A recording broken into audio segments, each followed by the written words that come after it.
মেয়েটি কাপড় চোপড় খুলে আমার দিকে মারতে লাগলো আর বলতে লাগলো, আয় আমার কাছে আয়, কর আমার সাথে, কর আমার সাথে কিছু কর, আমার বাচ্চা লাগবে, দে আমাকে বাচ্চা দে।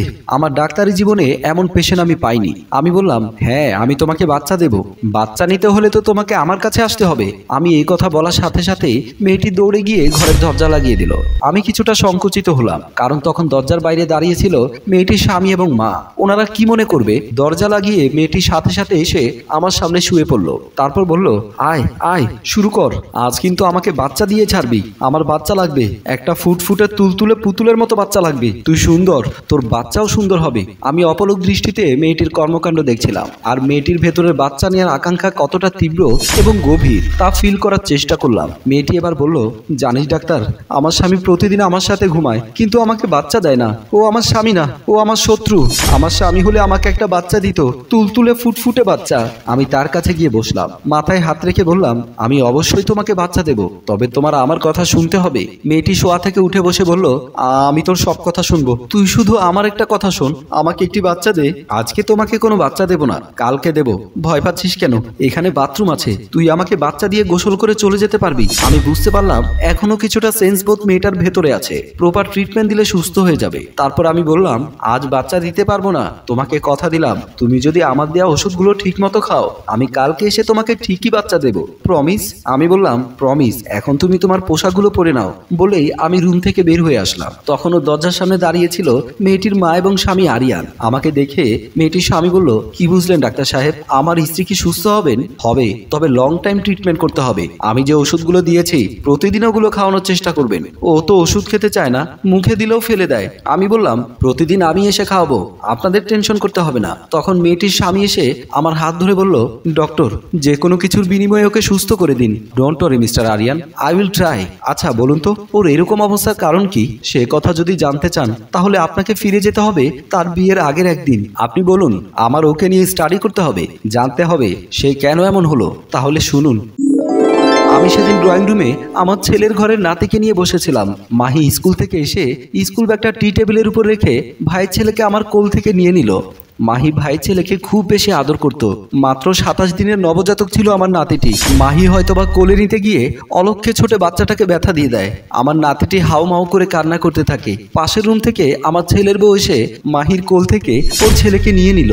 মাহি তখন বলল, ভাবি তুমি ওকে আমার কোল থেকে নিয়ে নিলে কেন? দেখছো না বাচ্চাটা কিভাবে কান্না করছে? একটু কান্না করছে, তাতে সমস্যা কি? আগে তুমি নিজে একটা প্রসব করে দেখো, তখন বুঝবে ছোট বাচ্চা কান্না করলে মার কেমন লাগে। বলেই সেদিন আমার ছেলের বউ বাচ্চাটাকে নিয়ে চলে গিয়েছিল। সেদিন মাহি মনে মনে অনেক কষ্ট পেয়েছিল। আমাকে জড়িয়ে ধরে বলেছিল, মা বাচ্চা দেখলে আমার এত আদর লাগে, কিন্তু আমি বাচ্চাকে আদর করতে গেলে বাচ্চারা কান্না করে। তুমি দেখবে যেদিন আমার বাচ্চা হবে সেদিন আমার বাচ্চা একটুও কান্না করবে না, আমি আমার বাচ্চাকে অনেক আদর করব। যথারীতি আমার মেয়ের বিয়ে হয় আরিয়ানের সাথে। বিয়ে 6 মাস যেতে না যেতেই আমার মেয়ে গর্ভধারণ করে। আমার মেয়ে খাটের উপরে শুয়েছিল। আরিয়ান বলেছিল, তুমি এভাবে নড়াচড়া না করে খাটের উপরে শুয়ে থাকলে পেটের বাচ্চার সমস্যা হবে না। মাহি বলেছিল, আমি হাঁটাহাঁটি করলে আমার বাবুর সমস্যা আরো বেশি হবে, আমি চাই না আমার বাবু একটুকুও কষ্ট পাক। তুমি জানো আরিয়ান, আমার একটা সুন্দর তুলতুলে ফুটফুটে বাবু হবে, যে বাবু নিয়ে আমি সারাক্ষণ খেলা করব। আর কয়েকটা মাস পরেই তো তুমি তোমার সুন্দর তুলতুলে বাবুটাকে পাবে। এখন কোথায় যাচ্ছ? আমি একটু মার্কেটে যাচ্ছি, আমার বাবুর জন্য একটা হলুদ রঙের কিট সেট খুঁজে আনবে। এখনো বাবু পৃথিবীতে আসেনি, এর মধ্যে ওর জন্য পোশাক খেলনা কিনতে কিনতে আলমারি ভর্তি করে রেখেছো। আচ্ছা ঠিক আছে, দেখি আমি পেলে নিয়ে আসবো। বলেই আরিয়ান চলে গিয়েছিল। সেদিন আমি ড্রয়িং রুমে বসেছিলাম। আরিয়ানের কল পেয়ে কলটা রিসিভ করলাম। আরিয়ান তখন আমার মেয়েকে নিয়ে হাসপাতালে। আরিয়ান আমাকে বলল, মা আমি মাহিকে নিয়ে হাসপাতালে আছি, কিছুক্ষণের মধ্যেও সিজার হবে, আপনি তাড়াতাড়ি ইফতি হেলথ কেয়ার হাসপাতালে চলে আসুন। আমি তখন বৌমাকে ডেকে বললাম, বৌমা ও বৌমা। বৌমা এসে আমাকে জিজ্ঞেস করলো, কি হয়েছে মা? শোনো, মাহিকে নাকি ইফতি হেলথ কেয়ার হাসপাতালে ভর্তি করিয়েছে, কিছুক্ষণের মধ্যে সিজার হবে। আমি হাসপাতালে গেলাম। বলেই সেদিন আমি হাসপাতালের উদ্দেশ্যে চলে গেলাম। হাসপাতালে এসে দেখলাম আমার মেয়ে উন্মাদের মতো আমার দিকে তাকিয়ে আছে, কখনো হাসছে কখনো কাঁদছে। আমি আরিয়ানকে বললাম, মাহি এমন করছে কেন? আরিয়ান তখন কোলের বাচ্চাটা আমাকে দেখিয়ে দিয়ে বলল, মা কিছুক্ষণ আগে মাহি মৃত বাচ্চা প্রসব করেছে। যখনই শুনেছো মৃত বাচ্চা প্রসব করেছে তখন থেকে সে এমন করছে। এরপর থেকে আমার মেয়ের মানসিক ভারসাম্য হারিয়ে ফেলেছে। ঠিক আছে, আমি যে সমস্ত ওষুধ দিয়েছি এগুলো খাওয়ান, আর আমি রেগুলার চেক আপ করবো। আমি আশা করি দ্রুত আপনার মেয়ে সুস্থ হয়ে যাবে। বলে সেদিন আমি সেখান থেকে বিদায় বিদায় নিলাম। এর 6 মাস পরে আমি চেম্বারে বসেছিলাম। আরিয়ান আর মাহি আমার জন্য কিছু গিফট নিয়ে আমার চেম্বারে আসলো। আমি ওদেরকে দেখে বসা থেকে উঠে বললাম, congratulation mister Aryan. I hope আপনার স্ত্রী এখন পুরোপুরি সুস্থ। আপনার রেগুলার ট্রিটমেন্ট এবং নার্সিং এর কারণেই আমি পুরোপুরি সুস্থ হয়েছি। আপনাকে অসংখ্য ধন্যবাদ আমাকে সুস্থ করে তোলার জন্য। Please sit down. তারপর আমি তাদের সাথে বিভিন্ন বিষয় নিয়ে কথা বলছিলাম।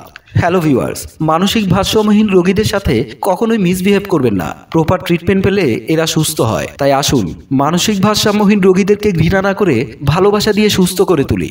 গল্পটি ভালো লাগলে লাইক, কমেন্ট ও শেয়ার করে সবাইকে দেখার সুযোগ করে দিন। ধন্যবাদ।